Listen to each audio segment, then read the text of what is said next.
Sir ಶಕ್ತಿ scheme implement ಆದಮೇಲೆ R T ಸಿಗಳು ಬರೋ ದುಡ್ಡು ಇನ್ನೂ ಬಂದೇ ಇಲ್ಲ ಸರ್ 66%. ನೋಡಿ, ನಾನು ಅವತ್ತು ಹೇಳಿದ್ದೀನಿ, ಶಕ್ತಿ ಸ್ಕೀಮು ಇದು ಒಂದು 6 ತಿಂಗಳು ತಡೀರಿ, ಬಸ್ಸುಗಳು ಎಲ್ಲೆಲ್ಲಿ ಕೆಟ್ಟು ನಿಲ್ತಾವೆ ನೋಡಿರಿ, ಡೀಸೆಲ್ ಇಲ್ಲದೆ ಎಲ್ಲಿ ನಿಲ್ತಾವೆ ನೋಡಿರಿ ಅಂತ ಹೇಳಿದ್ದೀನಿ. ಈಗ 3 ತಿಂಗಳಲ್ಲಿ ಈ ಪರಿಸ್ಥಿತಿ ಇದೆ. ಇನ್ನೊಂದು ಅದರಲ್ಲಿ ಅವ್ಯವಹಾರ ನಡೀತಾ ಇದೆ. ಜನ ಹತ್ತಲಿಲ್ಲರು ಅಂದರೂ ಕೂಡ ಟಿಕೆಟು ಹರಿತಾ ಇದ್ದಾರೆ, ರಾಜ್ಯ ಸರ್ಕಾರ ಭರಿಸ್ತದೆ ಅಂತ. ಕಂಡಕ್ಟರ್ಗಳಿಗೆಲ್ಲ ಇನ್ಸೆಂಟಿವ್ ಇರೋದರಿಂದ ಇದು ಮುಖ್ಯಮಂತ್ರಿಗಳು ಮಂತ್ರಿಗಳ ಮೂಗಿನ ನೇರಕ್ಕೆ ಇದು ನಡೀತಾ ಇದೆ.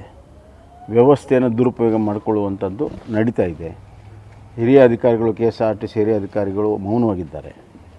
ಅಂದರೆ ಯಾವುದು ಸರ್ವಿಸಸ್ಗೆ ರೆವಿನ್ಯೂ ಜನ್ರೇಟ್ ಆಗಬೇಕು, ಅದು KSRTC ಇರ್ಬೋದು ಅಥವಾ ನಮ್ಮ ಎಸ್ಕಾಮ್ಸ್ ಇರ್ಬೋದು, ಆ ಜನ್ರೇಟ್ ಆಗುವಂಥ ಒಂದು ಕೆಲಸಕ್ಕೆ ಕೈ ಹಾಕ್ತಾನೆ.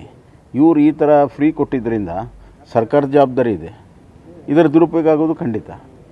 ಒಂದು ಕಡೆ ದುರುಪಯೋಗ ಆಗ್ತಾಯಿದೆ, ಇನ್ನೊಂದು ಕಡೆ ಶಾಲಾ ಮಕ್ಕಳಿಗೆ ಬಸ್ಸುಗಳಲ್ಲಿ ಜಾಗ ಸಿಗ್ತಾಯಿಲ್ಲ, ಸಾಮಾನ್ಯ ಜನರಿಗೆ ಸಿಗ್ತಾಯಿಲ್ಲ, ಬಸ್ಸುಗಳು ಕೊರತೆ ಇದೆ. ನಮ್ಮ ಕಾಲದಲ್ಲಿ ನಾವು 4,500 ಬಸ್ಸುಗಳಿಗೆ ಅನುಮೋದನೆಯನ್ನು ನಾವು ಕೊಟ್ಟಿದ್ವಿ.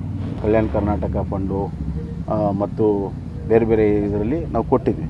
ಉದಾಹರಣೆಗೆ KSRTCಗೆ 100 ಬಸ್ಗಳು ಕೊಟ್ಟಿದ್ವಿ, KSRTCಗೂ ಕೂಡ 100 ಬಸ್ಗಳನ್ನು ಕೊಟ್ಟಿದ್ವಿ ಮತ್ತು ಅಡಿಷ್ನಲ್ ಆಗಿ ಬಜೆಟಲ್ಲಿ ಕೂಡ ಹಣವನ್ನು ಇಟ್ಟಿದ್ವಿ ಅದಕ್ಕೆ. ಆದರೆ ಈ ಬಜೆಟ್, 2ನೇ ಬಜೆಟ್ ಬಂದ ಮೇಲೆ ಆ ಹಣವೂ ಕೂಡ ಅದರಲ್ಲಿ ಕಾಣ್ತಲ್ಲ, ಎಲ್ಲ ಶಕ್ತಿ ಯೋಜನೆಗೆ ಇಟ್ಟಿದ್ದಾರೆ. ಸರ್, ಲೋಕಸಭಾ ಚುನಾವಣೆ